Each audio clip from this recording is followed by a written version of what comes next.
Hi, this is Dr. A. Welcome to Corner of Dr. A, where psychology meets the philosophy of everyday life. Today, we will talk about why advice rarely works. We all love to give advice about anything and everything. Someone shares a concern, and instead of giving them space, we rush into problem solving. And it almost always starts with advice. Even about the most random things. What diet they should follow, what exercise program to try, what they should or should not buy, even who to vote for.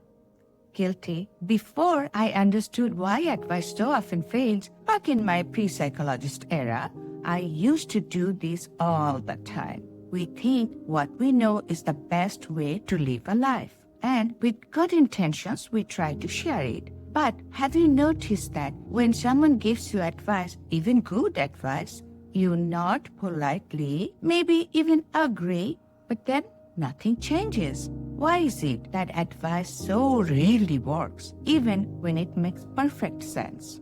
Psychologists have studied this for decades. Miller and Rollnick, the founders of motivational interviewing, showed that people resist change when they feel it's being imposed on them. Advice often triggers reactance, a psychological pushback where we defend our autonomy by doing the opposite of what we are told, even if it hurts us. James Prochaska and DiClemente gave us the trans-theoretical model, also called the stages of change. It describes how people move through pre-contemplation, contemplation, preparation, action, and maintenance or relapse. If someone is in pre-contemplation, they don't even acknowledge a problem. Advice is wasted. In contemplation, they might recognize the problem, but they are not ready to change. I used to call this yes, but stage, back when I did my practicum at an adolescent substance abuse program. At either stage, advice just bounces off. Preparation is when they have acknowledged the issue and are planning to step forward. Say,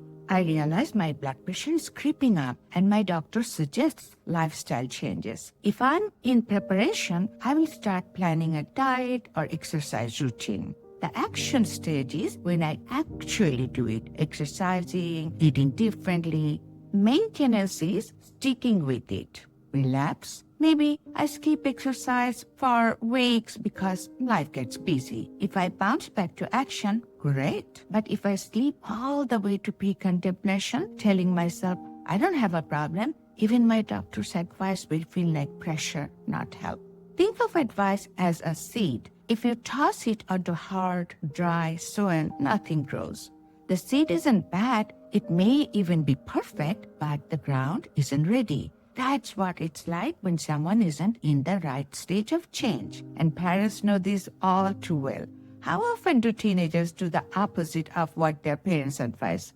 We all did that.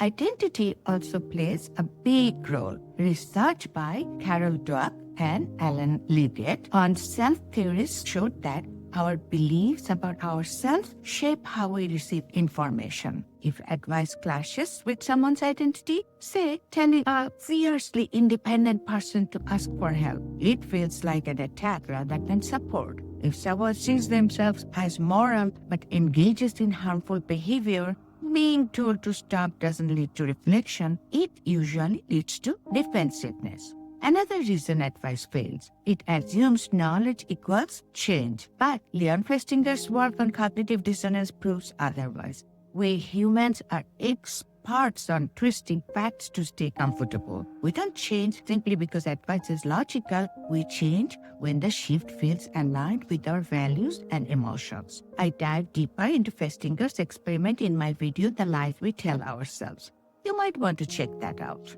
Here is a metaphor I use often with my patients. Advice is like GPS. Someone can hand you the direction, but if you are not ready to leave the driveway, those directions don't matter. First, you have to decide you actually want to go somewhere. So, what works better than advice? Curiosity, open-ended questions.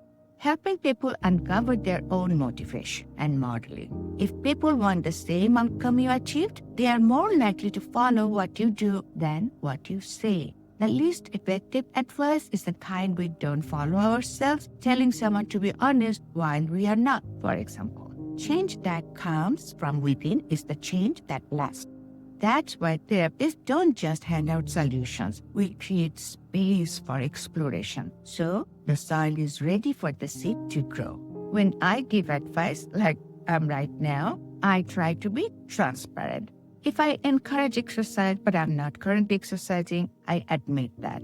I will say, I know it's good for health, even though I'm not doing it myself. That honesty makes advice less of a command and more of an invitation. If this resonated with you, please like, share, and subscribe on YouTube or follow along on Instagram and TikTok for more from Corner of Dr.A. It helps spread the message and cut through the noise of unwanted advice in our life. And I will leave you with this. Advice is not transformation, it's only information. Transformation begins when the inner soil is ready for the seed of change. Thank you.